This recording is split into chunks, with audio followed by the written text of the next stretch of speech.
That's right, we are managing. Go away, McAfee.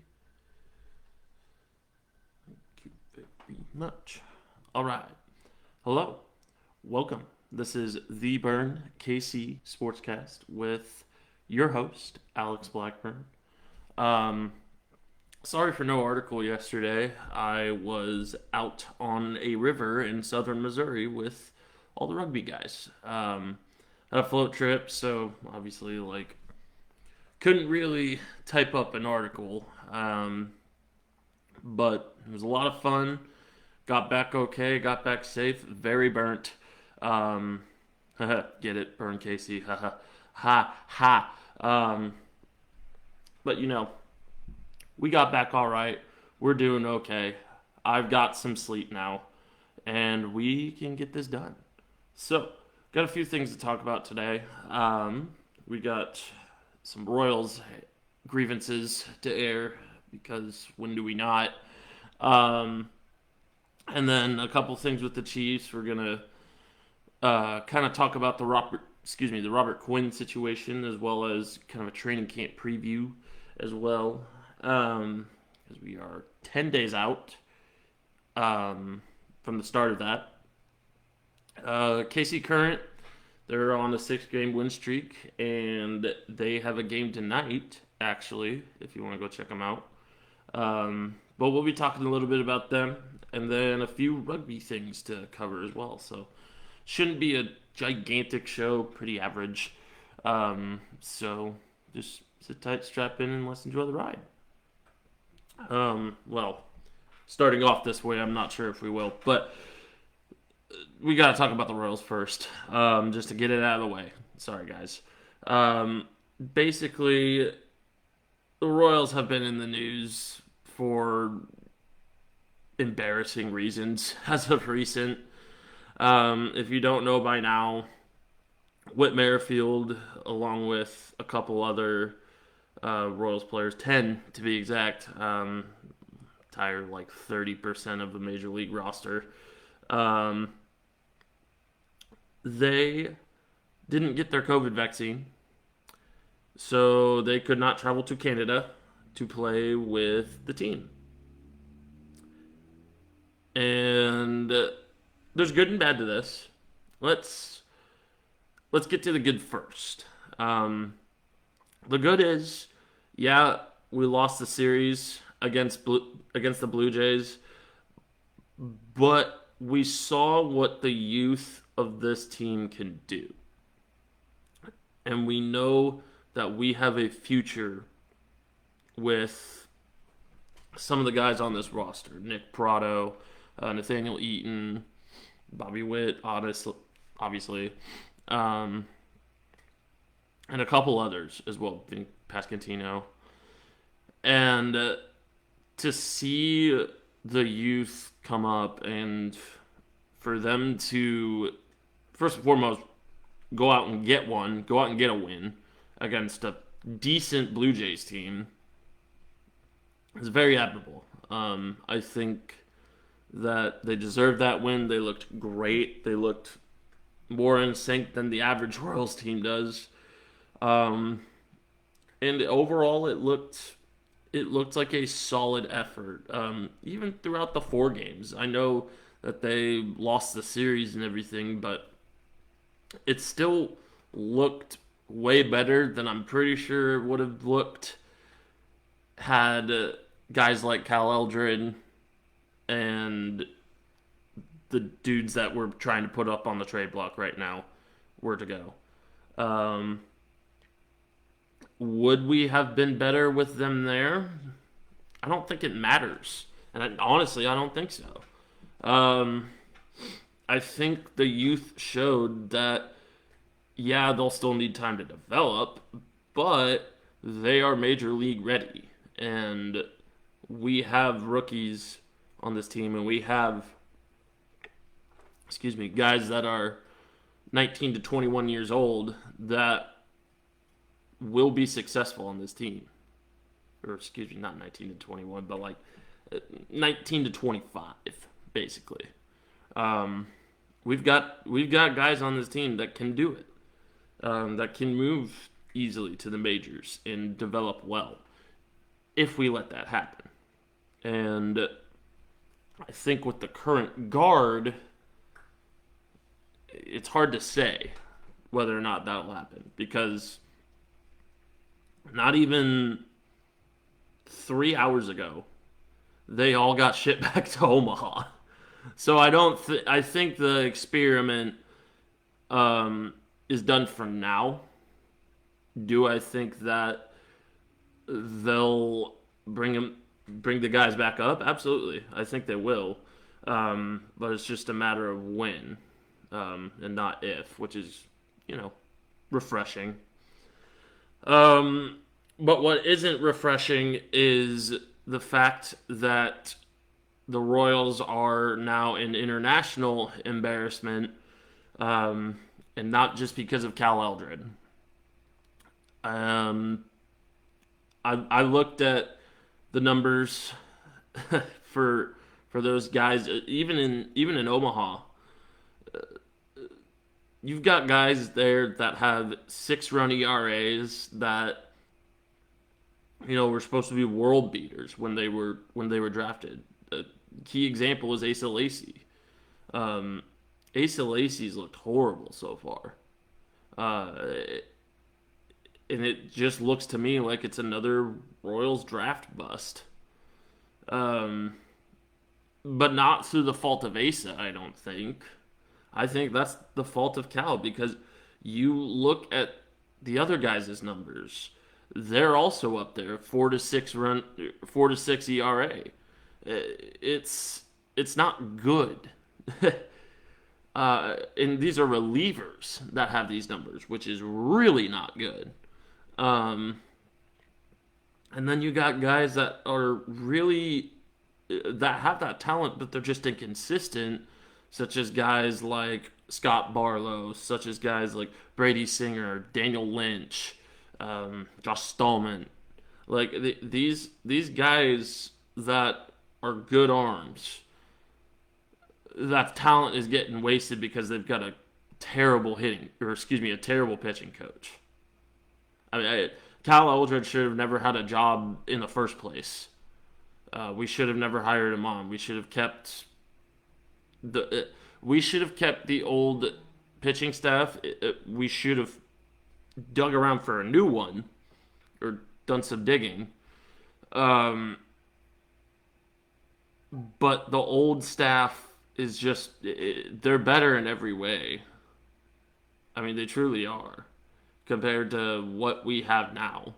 I mean, it is a management issue. It's not. That being said, players are not scot-free here, but it is mainly a management issue, and that's why those 10 guys just it practically happened the day before the game, that announcement that those guys that were unvaccinated weren't going to make the trip. Like a day before. That's management. That's not the players. Yes, the players should hold some responsibility and be accountable for their teammates, which we will get into later. But overall, it was a failure on management. It was a failure on training. It was a failure on players and personnel. The Royals embarrassed themselves, both on and off the field.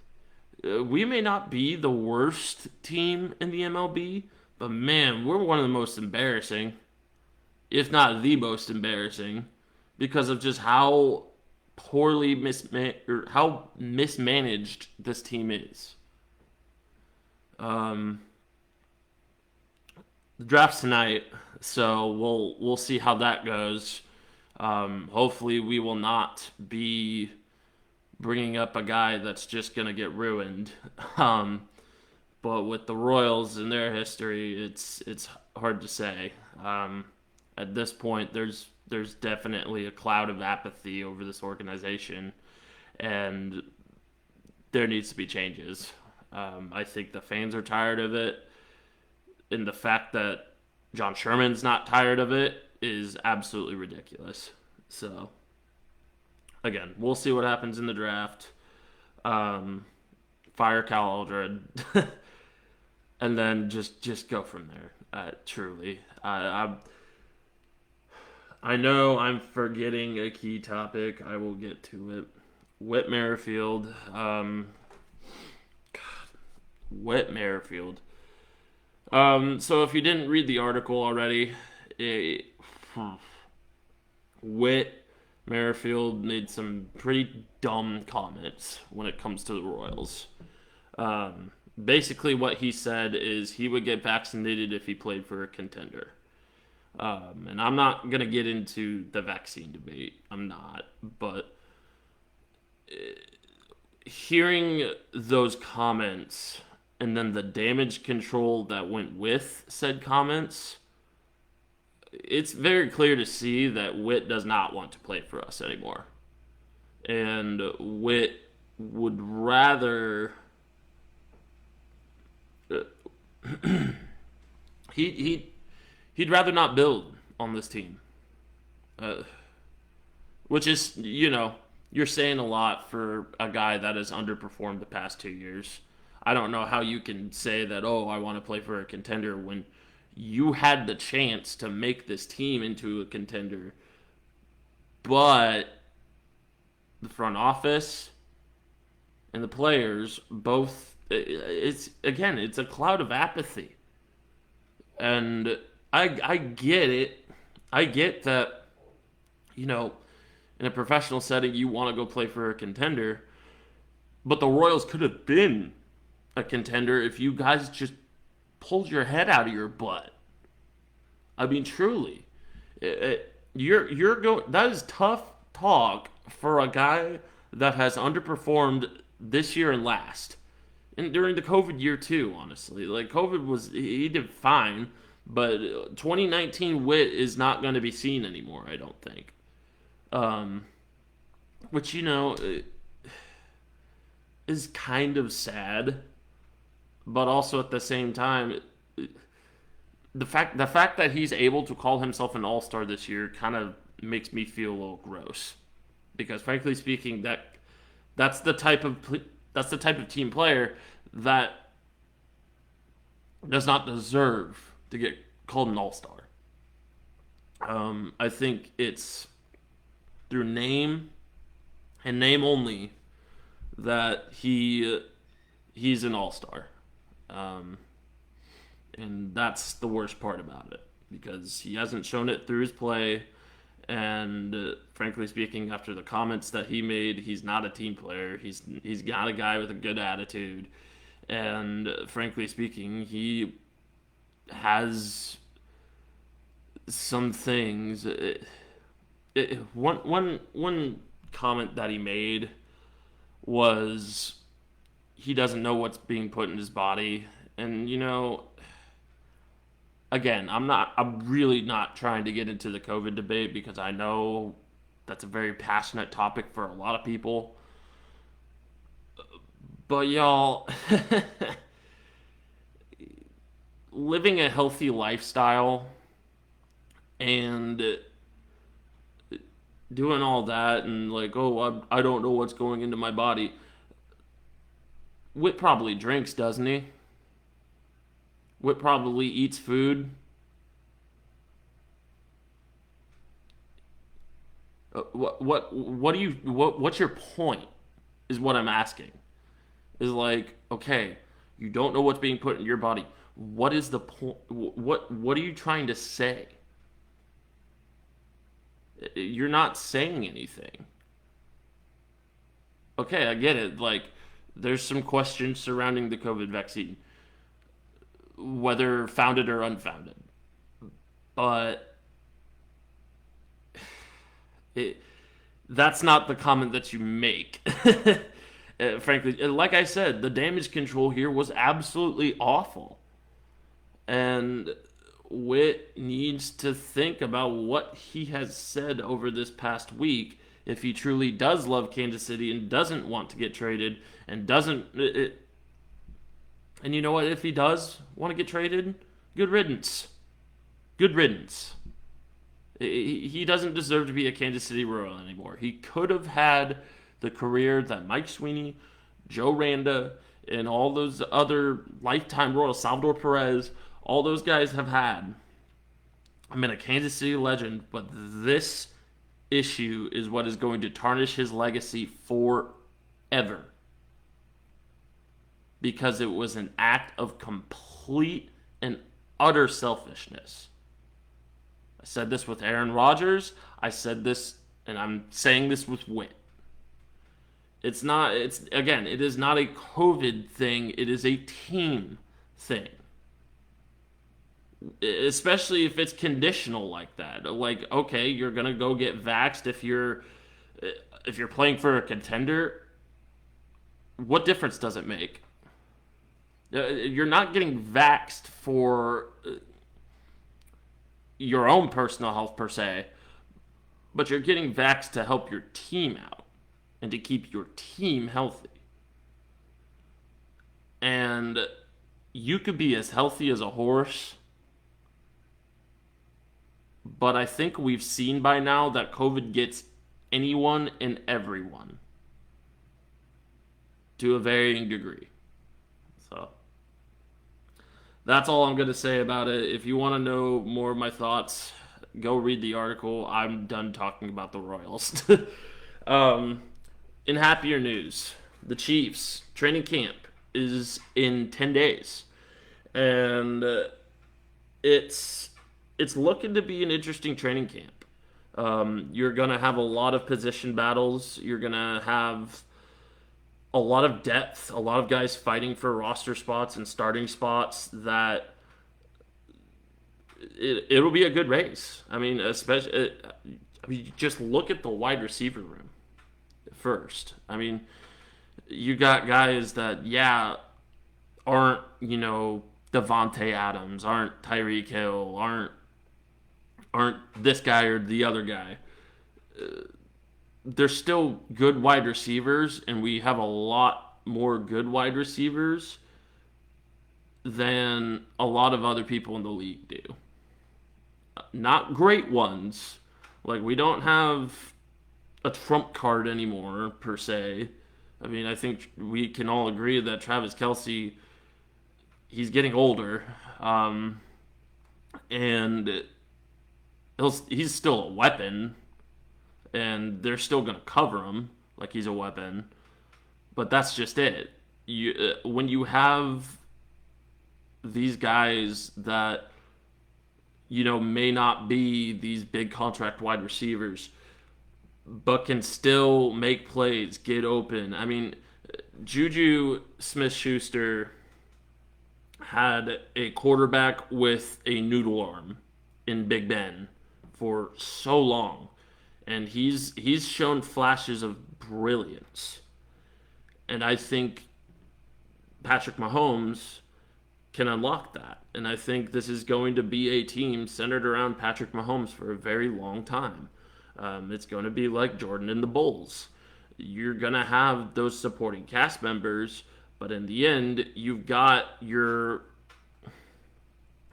team that can work well with your superstar and that you can build around, and make other guys superstars for that matter. As far as my predictions go, when it comes to training camp, I think that's going to be saved for a future ScorchCast.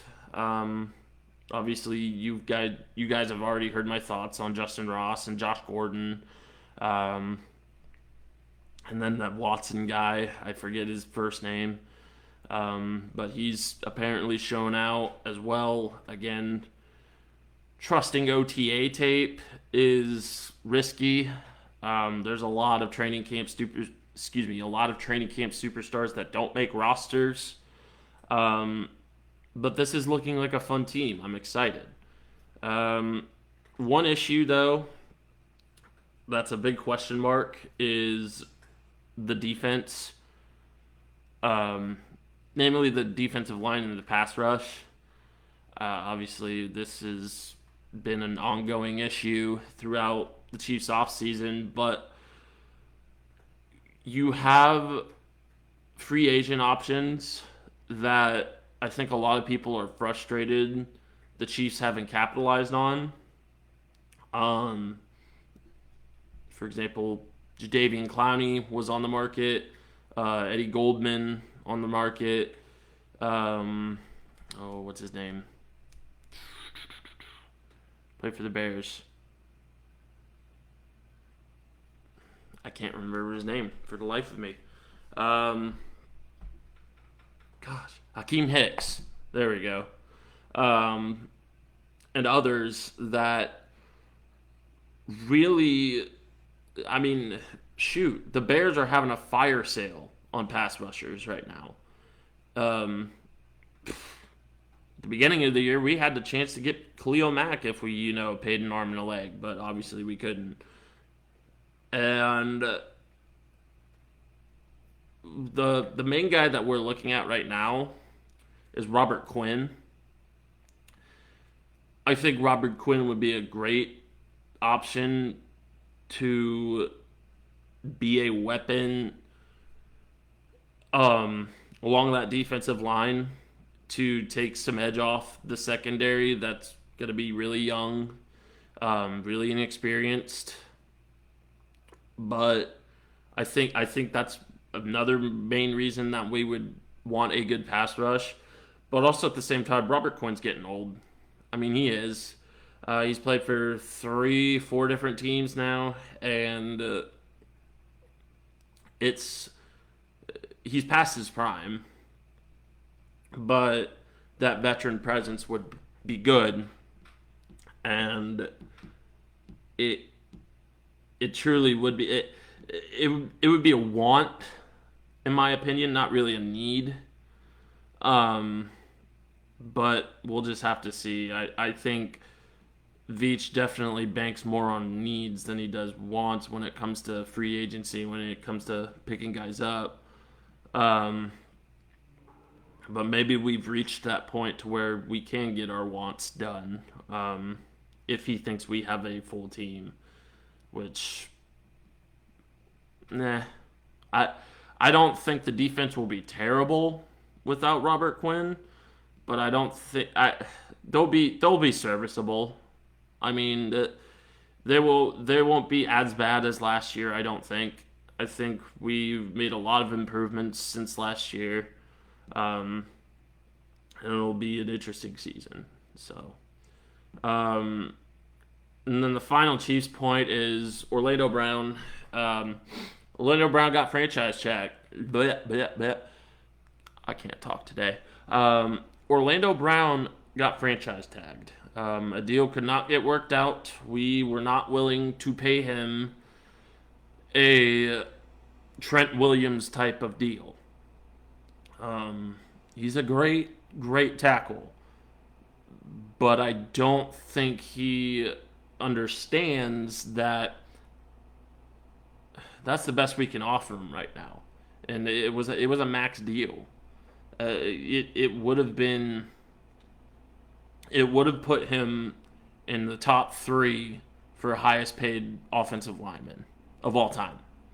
And I think Orlando Brown is worth it, but I think he's trying to bite off more than he can chew, because frankly speaking, we do have guys that we have to pay, other than him, and there's a reason we had to trade Tyreek Hill, or excuse me, let Tyreek Hill walk. And it wasn't because we didn't want to keep him. It's because these guys, it's professional sports, and they're gonna want a deal that suits them. And I think with a guy like Orlando Brown, who is an excellent pass blocker and can block for the run too, but I mean his pass blocking skills are incredible, and that's really important for a guy like Patrick Mahomes. Um, I think he would be important. Do I think he's a Trent Williams, type? No, I don't think so. I think he's great, but I think Trent Williams is a lot better on the run block than he is. Um, and that's just because Trent Williams is a beast of a man. And there's a reason he's the best offensive lineman in the NFL. Orlando Brown is top 5, but he's not worth the money that he was trying to get. So I think the franchise tag is fine for now, but once we can pay the man, we should. But he's just asking for too much right now. I think he rejected 6-year, $216 million or something like that. It was something crazy. And I think we should get him for a long-term deal. I mean, he's a young guy and has the ability to be a Hall of Fame offensive lineman. Excuse me. But it's a matter of right place, right time, I think. And I think next year, maybe a question mark. There is a lot of people that have to get paid next year. But I think franchise tagging was really our only option. I don't think the Chiefs wanted to do that. I don't even think Orlando Brown's camp wanted to do that. But, I mean, this is as it stands. So, this is how we're going to deal with it. Moving on to the Kansas City Current. To the Kansas City Current.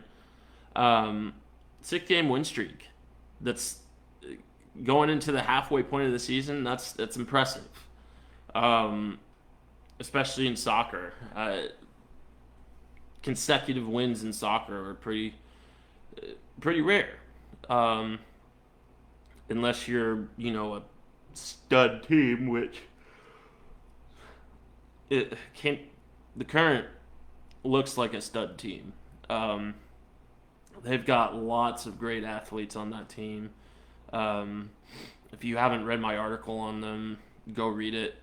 It kind of details every lady that's up for All-Star selection and where their talent is coming from and how they're getting these wins. I think there's a lot of team chemistry, as well as, I hate to be Captain Obvious here, but these women are good at soccer. They're really good. I mean, watching the tape, it's a highlight film every other game. And there's lots of great plays being made. There's both on and off the field for this team, and I think they're one of the hottest Kansas City teams out there right now.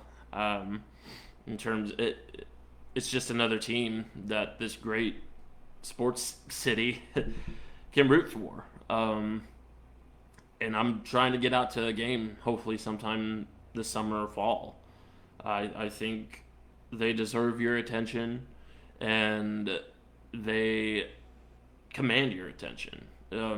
Again, on and off the field with their training facility and with what they're doing in terms of everything they've got going on.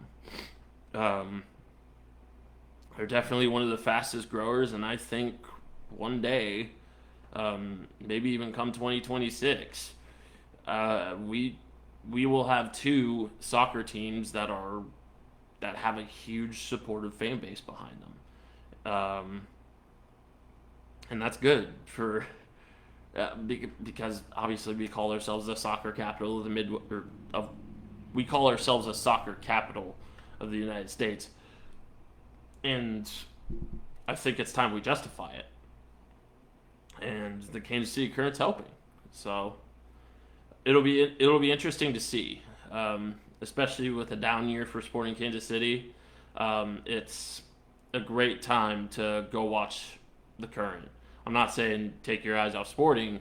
Yeah, they're in a rebuilding year, but they're still playing. I mean, you could still go to support them, but I think if you're wanting to watch a good soccer team, go watch the Current for sure. They're playing tonight, actually. Um, I might tune in after the cast and see, or I mean, just switch off between the draft and or the MLB draft and the current. So go check it out. Moving on to everybody's favorite topic, rural rugby. Chandler Owens, the guy that we were talking about earlier, the guy that had an 80-meter boot that made it all over Twitter and made international news. He is going to another pro showcase.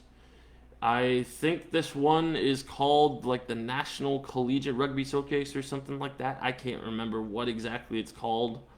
Um, but it's a different one than the last one that he went to. I think it's more of a combine atmosphere. Excuse me. Than it is an all-star game type atmosphere.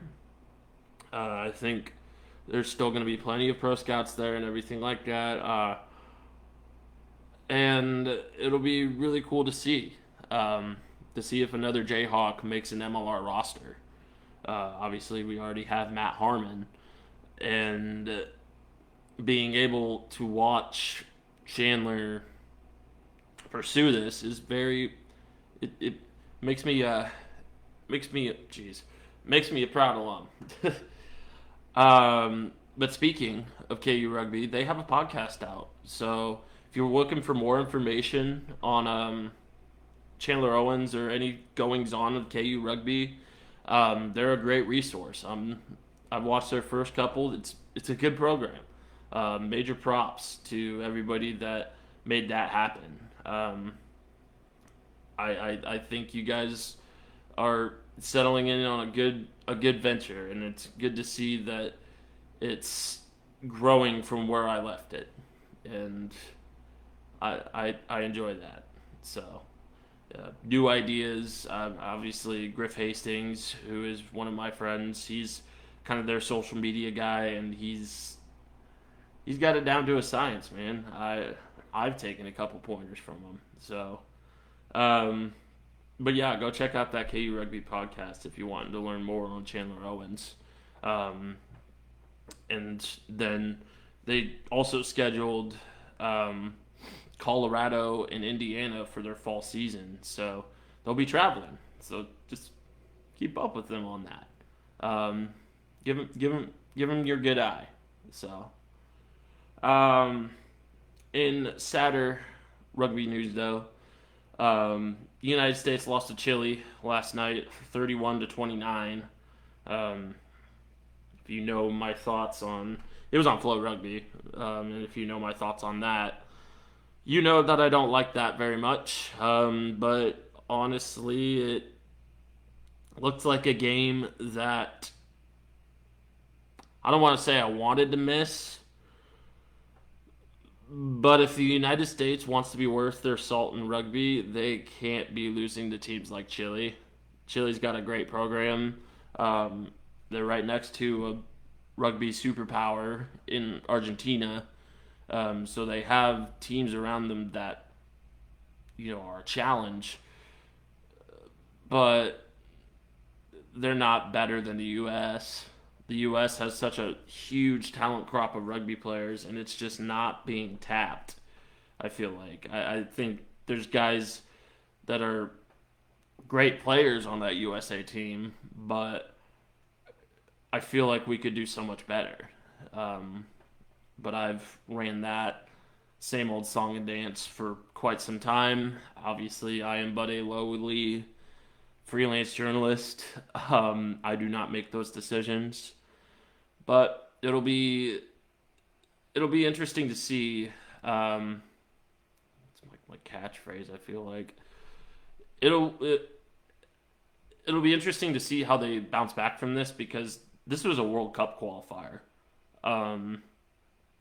and the United States is not going to have that many more opportunities.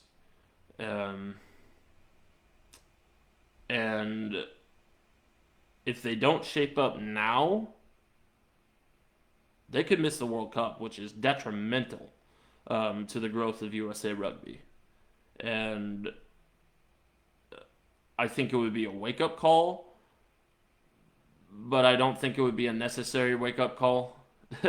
I think it would be a bit overkill, honestly, because I think USA Rugby knows that they have, well, at least I hope, they have the key components in place. It's just a matter of putting them together, which has been a struggle. So we'll just see what comes of that.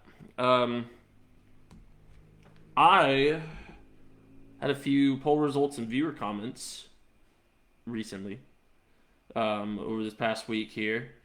So let me go ahead and pull some of those up.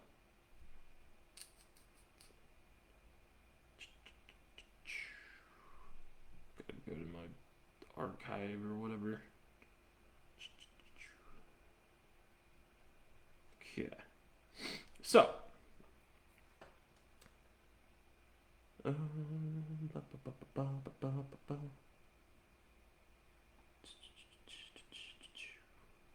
Okay. Sorry about that. I found it. I asked you guys, who's the biggest draft bust in Kansas City history? And I gave you a couple examples with my article. And wow, I did not realize that there were that many people who had that bad of thoughts on Bubba Starling. I had a couple from my coach Derek. Yeah, Coach Derek of the Kansas City Blues. Derek Pearson said that he should have stuck with Nebraska football. I agree with you on that. Kid from Gardner, it stinks to see, but guy's got to fight battles that he can win, I guess. He really did he looked like a wonder kid coming out of the farm system. But just nothing happened. And he's known as one of the biggest draft busts in MLB history. And am I glad that he's not like Bobby Bonilla, where we have to pay him $60 million a year? Yeah, but it's just another Royals draft bust. I mean, we've had plenty of them, as we all know. We've got some of them on the team right now. And it's... Royals drafting has never been good, even back when they were good for those 2 years. Mind you, that those were flukes. Just saying. But moving on. Let me pull up more here.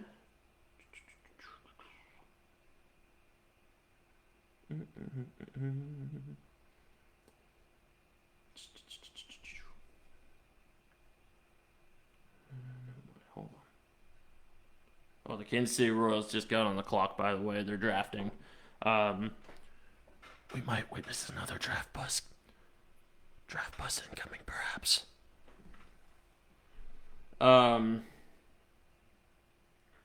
Sorry, I am still continuing to try and find. So, okay. We're almost done here, folks. Let me just pull her up here.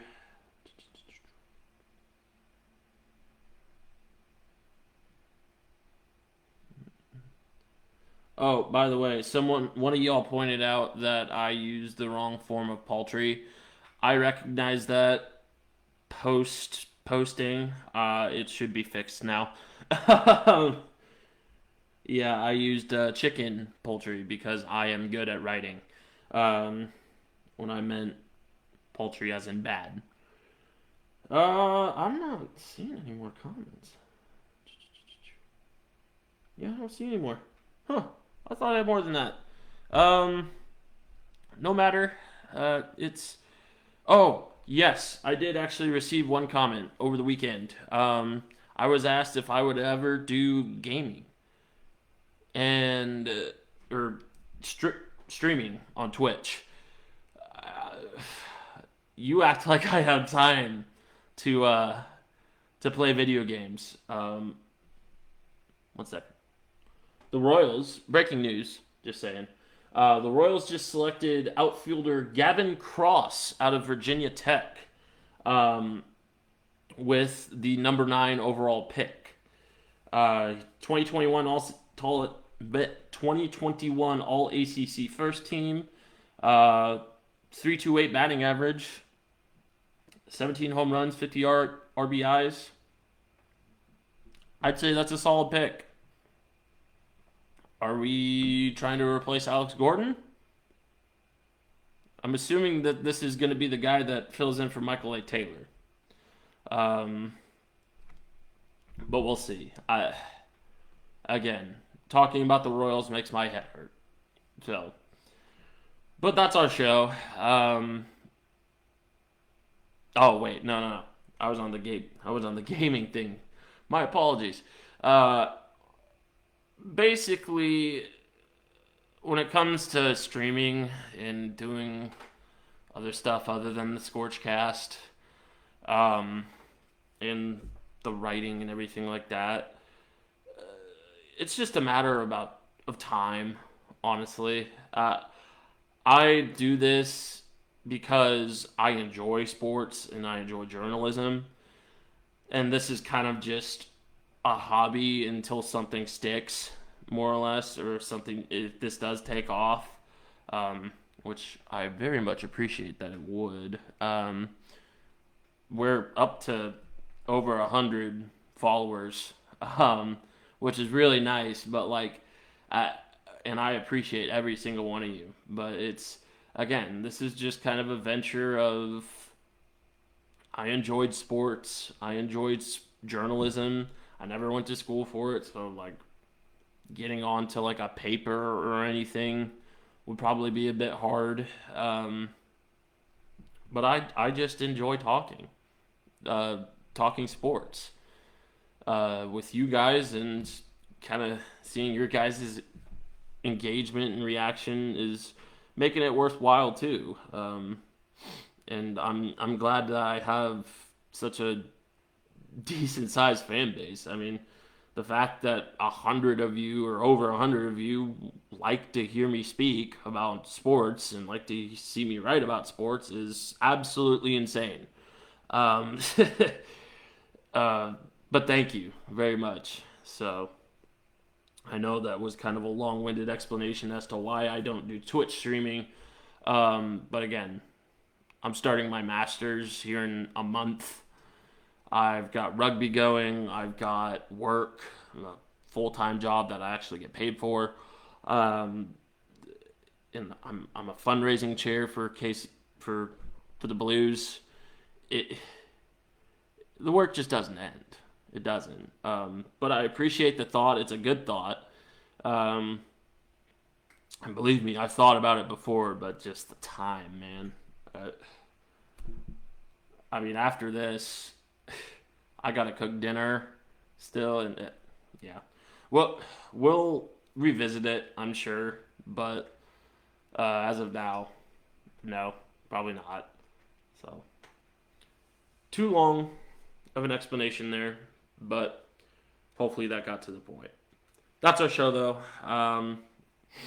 Thanks for sticking with me here. I know that I was kind of sleepwalking a little bit through some of this, but we're doing fine. I'm just really tired after a really long weekend, y'all.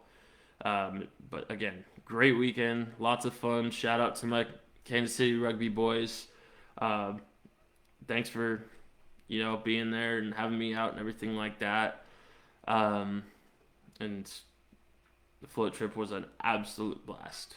So, same time next week, we're going to have, for sure, another training camp preview, along with a few other things to talk about, I'm sure. So, just stay tuned, and obviously daily articles. So, this is Alex Blackburn, the Burn KC. Have a good night.